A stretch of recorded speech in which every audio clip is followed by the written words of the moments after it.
Hello, Andy. How we doing? I'm alright, yeah? Yeah, I'm good. Let me just prop myself up a bit. Get comfy. Yeah, hold on. There we go. Yeah. Alright, yeah? Yeah, good. Good, good. Okay. Well, firstly, thank you. No problem. I said I would have a chat with you. It's been a bit late in getting it organised and what have you for various reasons, but we're here. Yeah. How's your bank holiday been anyway? We don't have a bank holiday here in Qatar as such. We Yeah, just it's carry okay. on as normal. Yeah, you We just carry carry on on. as normal. Yeah. Yeah. Fair enough. So, have you had a nice weekend then?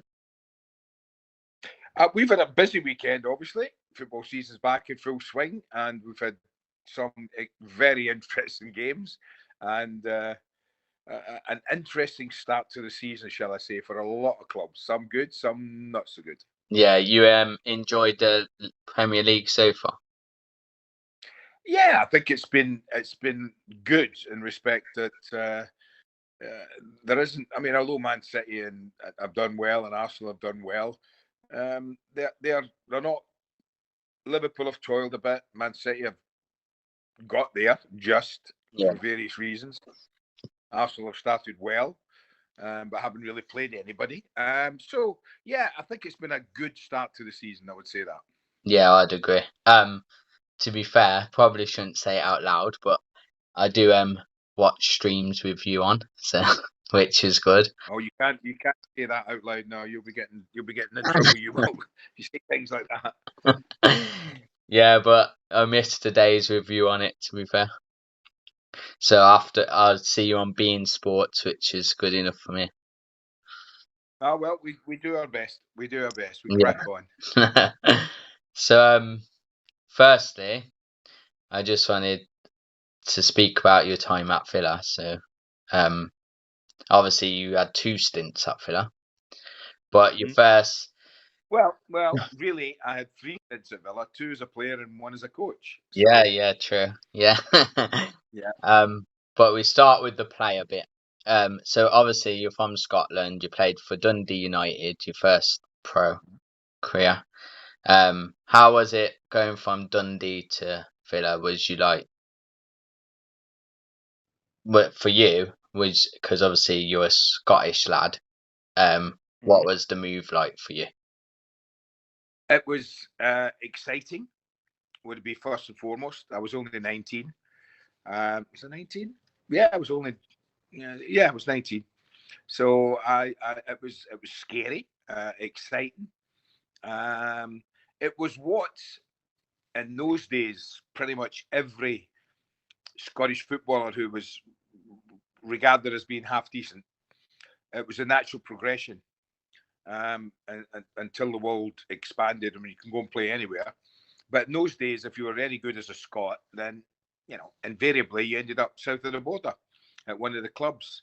So I thought that having started at Dundee United, I would end up there. But as a Rangers fan then and now, I obviously harbored thoughts that I might be good enough to play for Rangers. What I didn't know was that Jock Wallace, the coach at the time, did try and buy me before I went to England. And Jim McLean, Yeah, God rest his soul, Jim wouldn't sell me to Rangers. He said, absolutely not. I'm not having them coming back here and destroying us or whatever. yeah, So Jim said no. So I ended up going to England. I was excited about it. I had no idea what to expect at Aston Villa. They were a club that had just been promoted, and I knew nothing about them, nothing at all.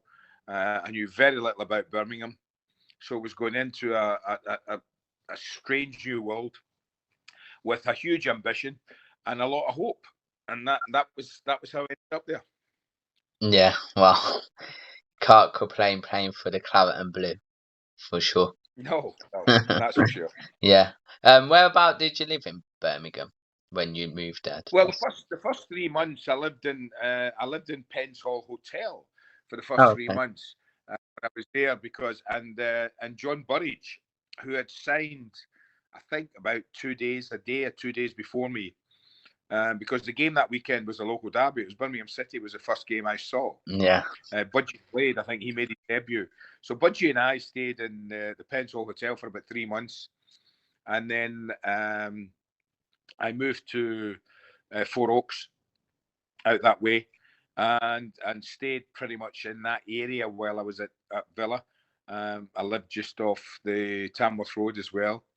After I moved from there, so I stayed sort of around the Four Oaks area, Mere Green, that sort of area Yeah, of quite a nice area.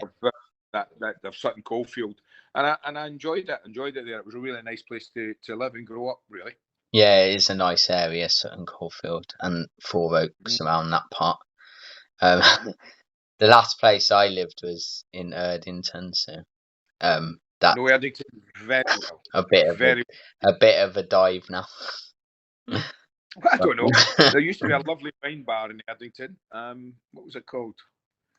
It might still be there. It was a nice little wine bar we used to frequent quite a lot. Can't remember what it's called.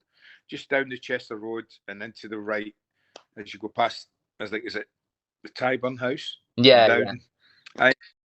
I can't remember what it was called, but we used to be a nice little wine bar down there that we used to. I used to frequent occasionally. Yeah, I used to go down there a little bit. So obviously, I speak to Brian as well. Your partnership with Brian is one of the best partnerships as a strike force, because obviously you have Andy Cole, Dwight York, you and Brian Little. There's lots of pairings. What was with your relationship with Brian? Was your relationship with him off the pitch as good as on the pitch? No, we never frequented. I was a single guy. Brian was married at the time. We were very different personalities, and that probably was why it worked as well as it did. No, Brian and I didn't go out socially hardly ever, if ever, unless it was club business. But on the football pitch, it was a vastly different thing, and it worked because we were very different footballers.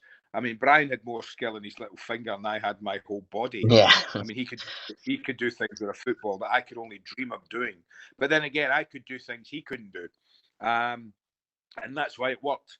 He wasn't bothered about not scoring if he created a goal for me, whereas I wanted to score, and therefore it was a perfect partnership in respect that I was a number 9. I stayed up there. I was a target man. He was like a 10 in modern game and floated about everywhere, right, left, central, and used to just put balls on a sixpence for me to do what I did in the penalty area. So it was a perfect combination of me rough and ready and Brian's subtlety and skill. So it worked really well. I couldn't have had a better partner for a kid coming down from Scotland and being hugely worried about whether he was going to succeed or not. I would in fact I won't say it because I don't think I could have had a better strike partner than Brian. He was phenomenal for me, and he's a massive part of why I succeeded in that first 4 years at Villa. It was because of Brian Little, without a shadow of a doubt. Yeah, because you scored lots and lots of goals. What about do you speak to him nowadays or? No, occasionally. I spoke to him last year a couple of times when I was looking for a couple of tickets for a certain game. But I don't speak to him a lot, Brian. No, as I said, we weren't. I mean, I'm much closer friends with the likes of John Gidman, who I speak to Giddy a lot, and Giddy and I meet up a lot when I go to Spain. He lives in Spain now, Giddy, and I see Giddy a lot, and we stay in touch because he was a pal who I went out with socially. But as I said, Brian wasn't. But if I'm at Villa Park or ever around, then of course we meet up and have conversations. Of course we do, but we don't see each other socially. No. I remember I seen a video where someone asked you about Birmingham City, and you said you knew that you couldn't join Birmingham City because obviously you played for Wolves, you played for West Brom, but you knew that you couldn't play for Birmingham City. No, absolutely not. It was Graham Taylor when he arrived at the club, and for some reason he thought that I don't know whether he was frightened of my reputation and he felt I maybe undermine him. and I don't know why, because I've never done that at any club I was Yeah. at. I only ever wanted the best for whatever club I was at. And for some strange reason, Graham didn't want me there, and that's fine. He was a new coach. I accepted it. Didn't agree with it, but I accepted it. And then he came in and said to me one day, Andy, I've had an offer from Birmingham City. I said, really? And what do you want me to say to that, Graham? He said, well, I just thought I'd put it to you. I said, thank you very much, but you can put it back. I said, I will not be joining Birmingham City at no way. Any time in my life would I go and play for that club. That's just the way I was. I didn't want to. Yeah, fair enough. Yeah, Graham Taylor, I think I've also spoke to Gary Thompson, and he also had the same sort of relationship with Graham Taylor. Mm-hmm. Graham Taylor didn't want him basically either, because obviously when Villa got relegated to Division One, wasn't it? And then he said as well, Graham Taylor didn't want him basically, but he came in, basically kicked his foot up everyone's backside. Would you agree with that? Well, no, I mean, I went in to see Graham Taylor, and I sat with him, and I said to Graham, I said, listen, Graham, thanks for the conversation, blah, blah, blah. I said, before I go, let me tell you something. You are in the strongest position any Aston Villa manager and coach has been in for the last 5 or 10 years. I said, Doug, that was Doug Ellis at the time. Yeah. The late Doug Ellis. Doug was chairman and had fired so many coaches around that spell who had come in, gone, come in, gone. I said, Doug cannot afford to sack you. So you have the opportunity to shape this team in whatever way you want. I said, you're the first coach that I've known in the last 4 or 5 years that's going to be able to do that. I said, so make the most of it. And I was very open and honest with him because I was experienced by then. I knew what was happening. Yeah. And I was right because Graham was allowed to shape it in the way he wanted and did a really good job of it, in fairness to him. But it just didn't include me, or obviously, as you say, Gary. Yeah. And that was fine. I was super cool with that. I didn't mind at all. No, yeah, because Gary's a boyhood Villa fan as well, and Yeah. he said he Well, did I know see, Gary. Obviously, I played with Gary, yeah, so I know what he's like. He's a good lad.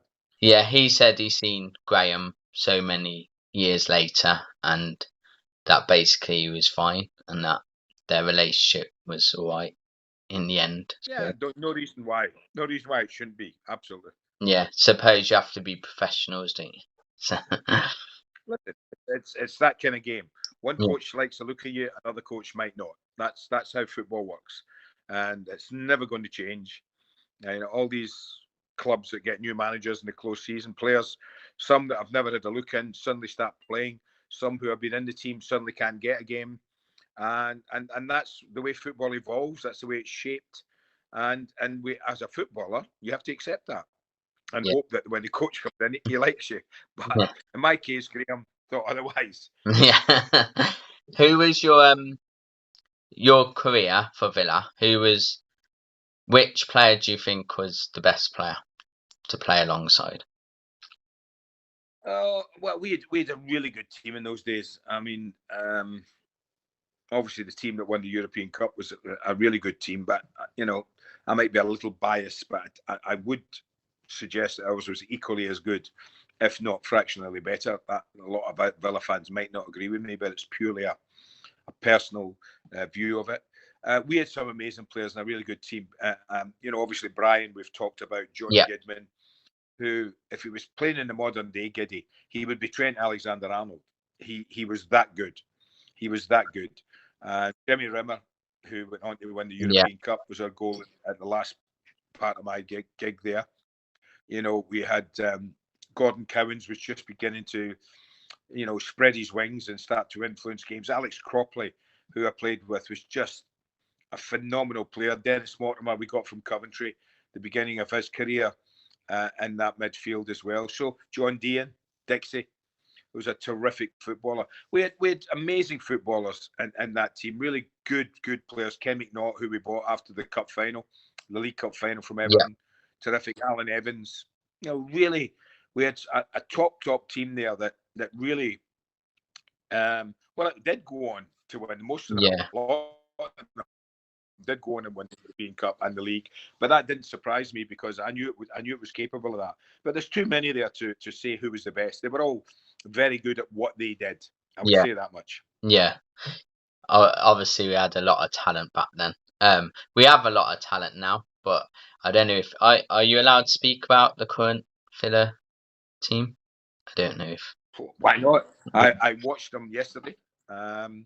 Disappointing again. Thought we played all right first half, but in the game we watch now and the game that's around now, if you don't take your chances or score when you're on top in this modern day football, then and you haven't done that by half time, then there's every chance that the team you're playing against is going to change or tweak a couple of things and be better second half. And that certainly proved the case at the weekend. We were pretty dominant first half. We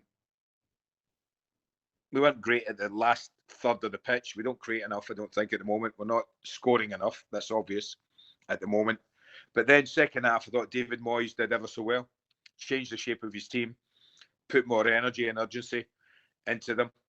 And they came at us. And although it was a very fortuitous goal that won it, I don't think anyone could argue that on the second half performance that they deserved to. So it was really disappointing for me again yesterday that we have so much talent on the side.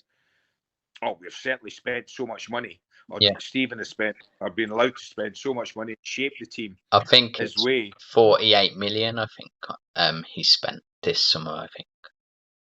Yeah, well, it wouldn't surprise me. Plus what he spent before, I think we're over 100 million, something like that, in expenditure, and that's a lot of money. And it's really disappointing that having spent all that, and Stephen said what it was over a year now since I think he's I been in the think job, he's had about uh, 9, 10 months. I think. 10 months. So the Mm. team should be taking shape in his mould, and you know, having won 3 games in the last 15 against, I think it's Burnley, Norwich, and Everton, are the 3 teams we've beaten in the last 15 games. That's not a who's who of fantastic results. That's 2 teams who got relegated plus Everton who are struggling at the moment. So I don't know. I'm loath to be too critical about where we are, although I'm really upset that we're there and disappointed to see us there. And Stephen has to do something rapidly to turn it round. But I'd like to wait and see. We've got, what have we played? 4 games. There's another 4 games between now and the break for the Nations League, which comes about mid to late September, when we'll have played 8 games. I'd like to wait and see what those 8 games have produced, and see if from now that we can start to turn it around. We've got a tough one, I think, Wednesday night. Wednesday night, is it Arsenal Wednesday Yeah, night? Arsenal on Wednesday night. Yeah, and then Man City. So that ain't going to be easy.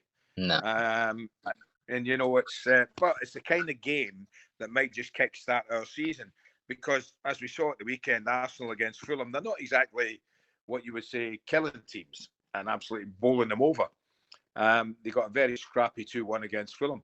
And probably Fulham are unlucky not to have taken something. So it doesn't suggest that we can't go there and take something from the game. But it's going to take a better performance than the ones we've seen. I don't know if we've got the right sort of blend at the moment, or how we're trying to play. Whether Stephen's happy with the way he's going about it. He probably is. He's the coach. He's worked on it in the summer. And the players know what's required. But I think it's a bit of both. Stephen needs to get better. So do the players. I think that's obvious. But I'm not going to be, as I say, super critical of them now. I'm going to wait and see the next 4 games and see where we are after that when we go into the break. But I've noticed this weekend there's been a lot of discontent in the Midlands from Villa fans, and I get it. I understand it. But I think we might just have to be a little patient. Yeah.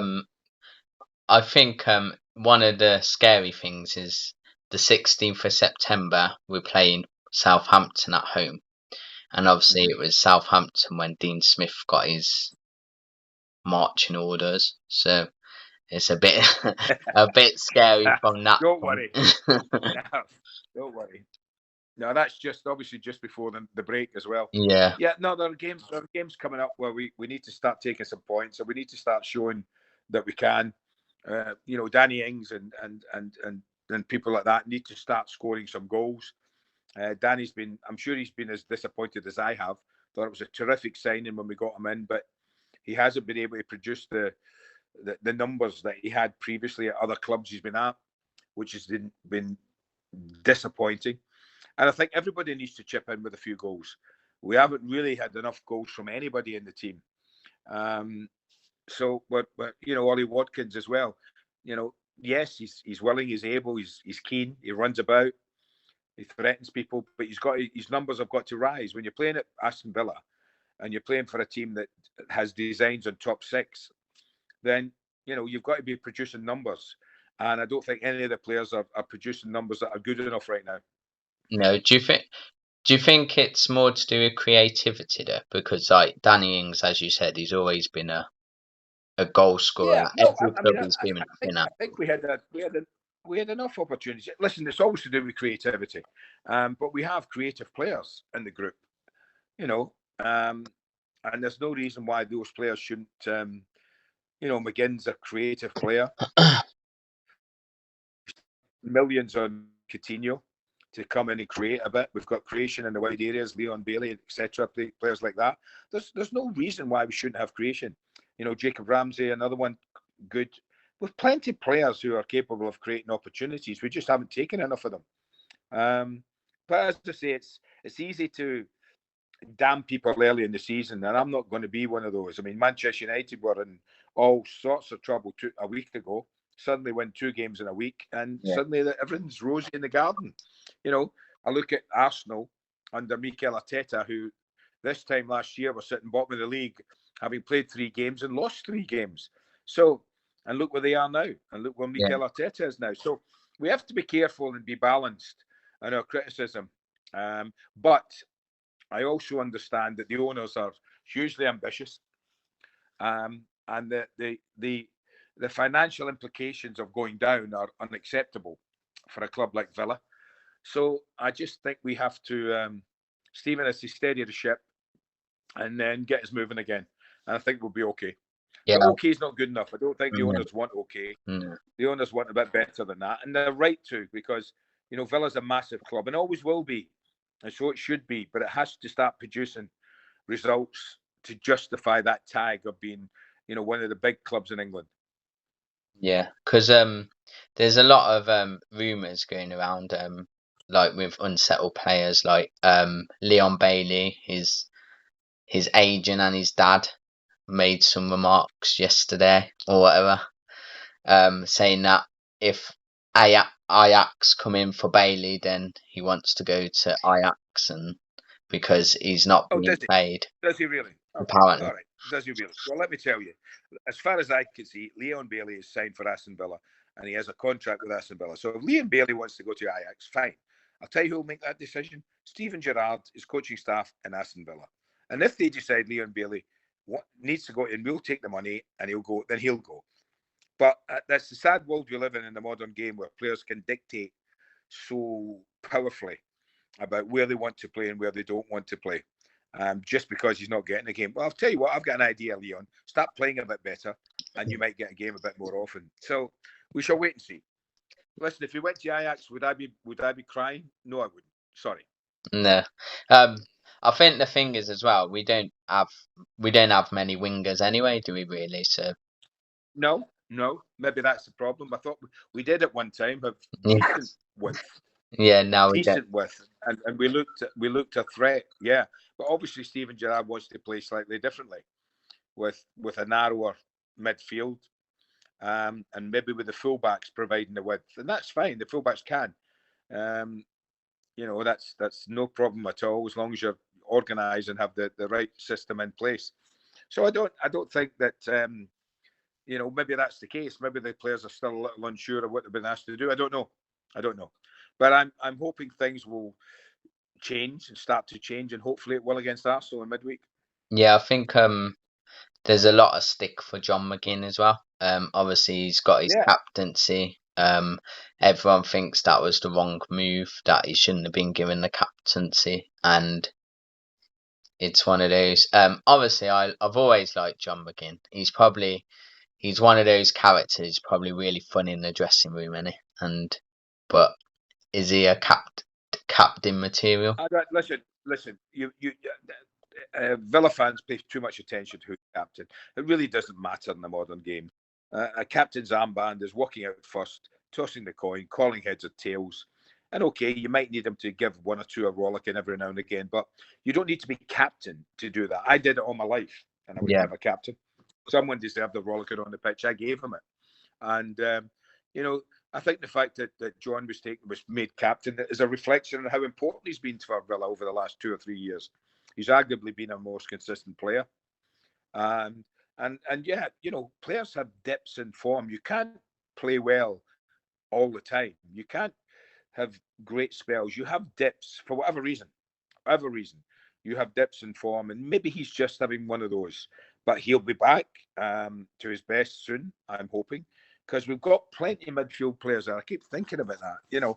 We've got so many decent midfield players in that team that we should be creating a lot more. So I don't think the captaincy, pardon me, has affected John McGinn, and I don't think taking it off him would affect him.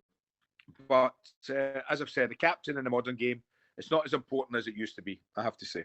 yeah, because for Scotland, obviously he plays further forward, doesn't he? And he bangs in loads of goals for Scotland. So Yeah. I think, but now he's got a bit more room to run around, where before he was playing in the wrong position before, really. But now, Well, we don't know. I mean, Steven Gerrard knows his players. He knows John McGinn better than I do and better than you do. And he's trying to put square pegs in square holes, round pegs in round holes. And that's what you need to do. At the moment, we haven't quite found it. We haven't. And for whatever reason, that it's not quite been there. Some disappointing results, some disappointing performances. We can't argue with that. That just happens to be a fact of life. That's what's happened. And we need to start picking up points. The win against Everton was welcome, but it only stemmed some of the criticism it's been levelled at Stephen and his coaching staff. But I'm hoping they'll get it right. I like Stephen, I like Gary McAllister and the likes who are there. I know Gary very well. So I'm really hoping that it all works well. But even though he's named Steven Gerrard, Stephen's not going to get an infinite amount of time if he can't turn the corner sometime soon. And that's the problem with modern day football. You're only as good as your next game in modern day football. And our next game is against Arsenal. And that's a tough one. yeah, there is a lot of criticism. You'll probably be happy that you went on Twitter, because it's very horrible on there at the moment. With What is it? I get what against Stephen? against Stephen and against John McGinn. Yeah, very. Well, see, fortunately, I don't pay any attention to Twitter. The keyboard warriors can crack on all they like, and I'm pretty sure that Steven Gerrard will pay very, very little attention to the majority. And I don't say everyone, because Yeah. there are some sensible people on Twitter. I'm pretty sure of that, although I'm not one of them. Yeah. I'm sure there are some pretty sensible, educated people on Twitter, but a huge amount of them, the keyboard warriors, will be enjoying having a whack at Stephen. But I'm hoping they can turn the corner. I mean, sooner rather than later. Yeah, I think it's okay to be constructive and to see what you see on the pitch, but then when you start throwing in insults and that's a different story. Now, constructive criticism has always been welcome from anyone at any level of football, and that's acceptable. But just ranting and criticising and just being blatantly rude and obnoxious is not acceptable. No. Do you think he can turn it around in your? I'm sure he can. I'm Yeah. sure he can. I'm sure the players themselves. I just worry a little bit. I hear so many rumours coming out of Birmingham, because obviously my son and family are still there and very much Villa fans, and there seems to be a lot of discontent around it. I wish I wasn't hearing those stories. That maybe certain players in the dressing room and him have had a fallout. I don't know what the Tyrone Mings situation is. That seems to be something that's just affecting the club as a whole, and it shouldn't. If he wants to leave Tyrone Mings out, he can. He's a manager. If he thinks there are two better centre backs, I'm sorry, Tyrone, you're not in.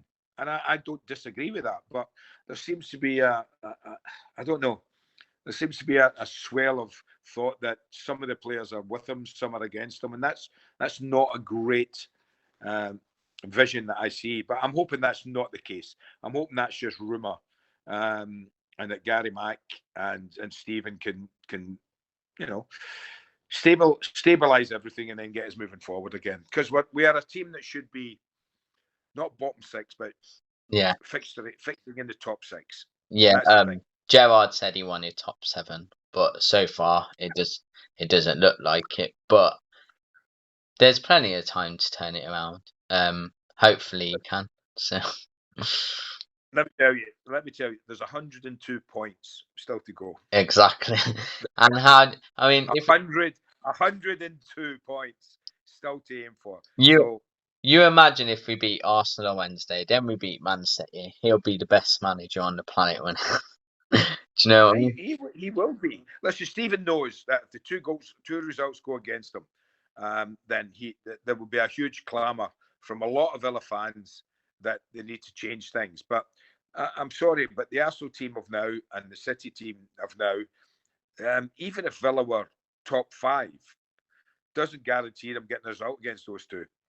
You can't turn around and say, if you don't beat Arsenal and you don't beat Man City, then you should lose your job. Because right now, no one's beaten Arsenal and no one's beaten Man City. So that's a bit much. But listen, it'll give us an idea of how good or how bad we are. And these are tests. If you're a player, if I'm a player, I'm looking forward to the next 2 games. Because they really are top games to play in. They're the kind of games you want to play in.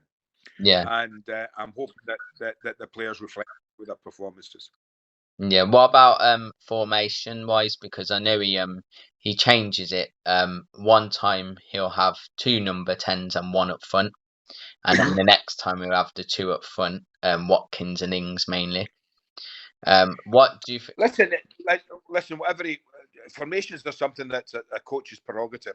You can't argue with them. I watched Man City, and this is only me. And this is not a criticism. This is just, if I was coaching, this would be my preference. I watched Man City, and they very rarely change system. Change players, don't change system. 4-3-3. That's what they play. I watched Liverpool. They play 4-3-3. They don't really change it. Change the players, not the system. And they tweak 1 or 2 little things. I watched Chelsea. They play the same system, basically. They might change personnel. I watch Arsenal. They've settled now into playing the same system after him tweaking it for a while, playing a back 5, then a back 4. Now he's settled on a back 4 and what comes in front of that. And maybe we change it too much. That's all I'm saying. If it was me, I'd find a formation, the players that I want to fit in it, and I'd play it.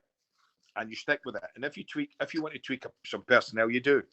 But but that's the coach's prerogative. Stephen might think that a system that he plays might not be conducive to playing against Arsenal. So he might play a system against Arsenal that he doesn't play against City.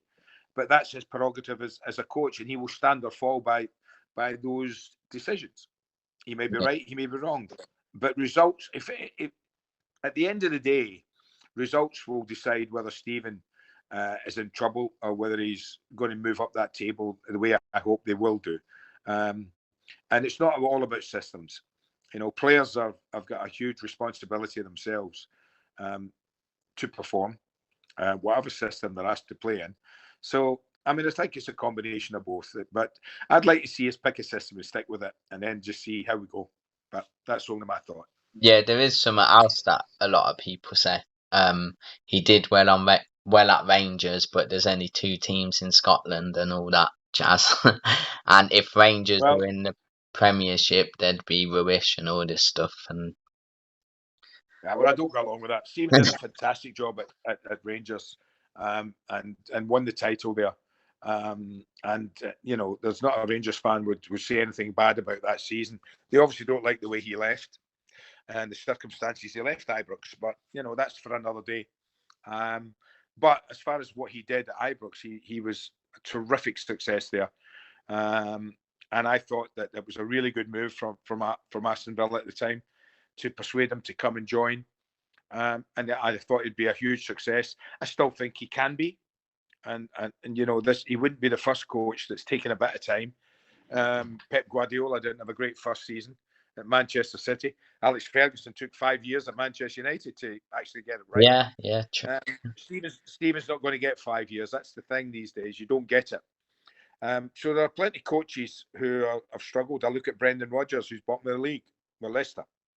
And I was saying Brendan Rodgers is suddenly a bad coach after nearly winning the title with Liverpool and winning all that stuff with Celtic. No, we're not.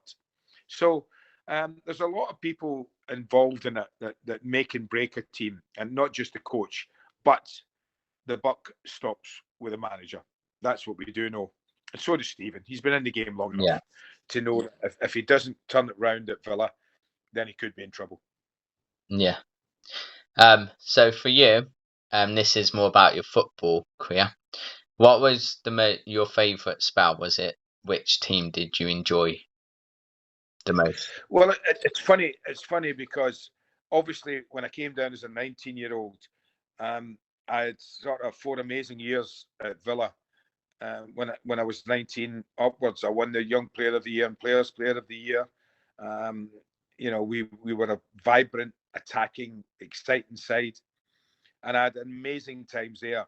But if I judge it purely on success, then I can't look any further than Everton at a time in my life where I thought maybe winning trophies had gone and I wasn't going to win anything. And I think it's because of the surprise element for me that we suddenly started winning anything, won the league, won the FA Cup, won the Cup Winners' Cup. It was just an incredible 2 years that we had there. But listen, on a personal matter, my most successful spell as a player and producing goals and numbers was obviously at Villa. I mean, I felt I could take on the world when I was first at Aston Villa and loved playing there. As I say, we such a vibrant side, an attacking side, and a side that played without fear. So I loved that. I loved both ends of my career, the Villa start and the Everton finish. To win all I did at Everton, take some beating. Yeah. So you finished at Cheltenham Town, is that right? Because I actually live in Gloucestershire, so I'm not far from Cheltenham. All right. And so what was it like at Cheltenham Town?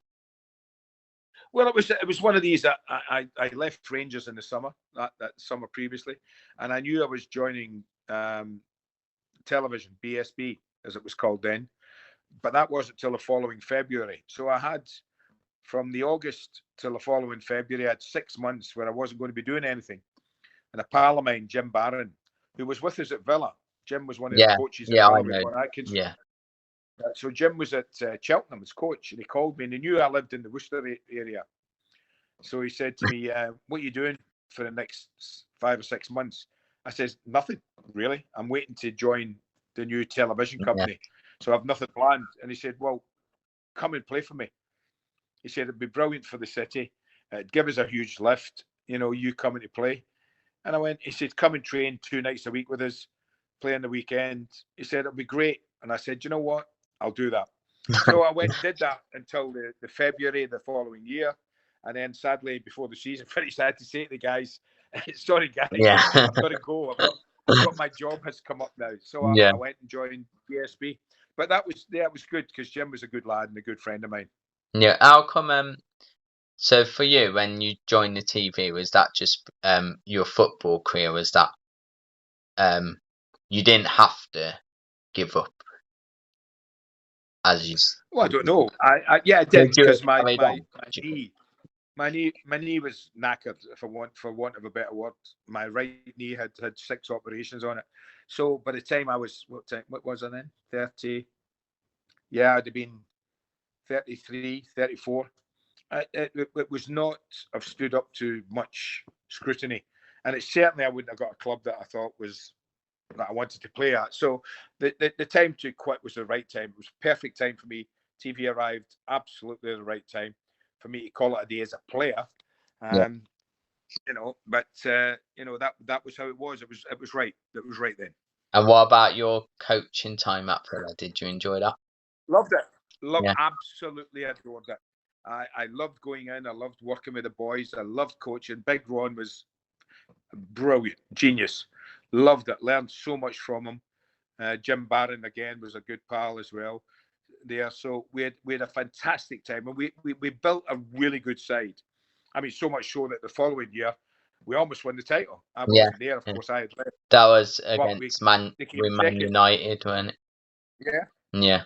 And Big Ron nearly took them to the title, just fell away at the end and just finished up second, I think, which was amazing. So we built a really good side at Villa. And that time I was there, but I loved it. I loved going in coaching. I loved doing that. I loved working with the boys. I loved being part of the setup. And it was great. And I did. I loved the match days were fantastic. Pitting your wits against other people. It was fantastic. I really had a great year. Sadly, it was only a year because I had to make a decision. What to do then was to stay at Villa or go to television. And having spoke to Big Ron, he said to me, I don't know how long I'm going to be here, Andy. I could be going tomorrow, and you could be at work. If I was you, if it was my decision, he said, I'd jump at it television. And I was swaying that way anyway, because I wasn't the manager. I was just the assistant. Yeah. And it wasn't an easy decision, but it was the right decision, put it that way. Yeah. So he basically made it easier for you. Well, he did, but I knew Big Ron one way or the other wouldn't have made it difficult for me. If I'd have wanted to stay, he'd have been delighted, because I think he enjoyed having me as his number two, and I enjoyed being that. But he also knew that he was in the game long enough, and as it proved, he didn't last much longer after that season. And then as soon as a few things went wrong, Doug did, dropped the axe on his neck, and Big Ron was, see you later. Yeah. So those things happen. And he said, television, at least you'll have a stable career. And I did for a long time. Yeah, well, that's good then. But yeah, I did like seeing you on the TV. I did like watching you as a pundit. It was very on the broadcasting. Yeah, it was very enjoyable. And like I said at the beginning, I do still see you now and again. So, and hopefully I don't get arrested for that. But no, you won't. It's purely research. You're doing it purely for research. Yeah. Well, I appreciate you coming on and having a chat with me. I have recorded No problem. I have recorded it, but I don't know if it went live. I don't think it did, but I have recorded it. All right. So what I'll do is I'll put it on my YouTube channel, and then do that. No problem. All my followers can go on there and watch it. So, because while I was talking to you, I had some messages saying, "How can I watch it? How can I watch it?" And I think it's because you watch it now when you put it on. Okay, yeah. Yeah. Well, I'll let you go then. But man, thank you very much. Thank you very much. It was really good to talk to you. Okay, I'll speak to you soon. Okay, speak soon. Up the Villa. Take care. All right. Up the Villa. Top man. All right. Cheers. Thank you. Bye. Bye.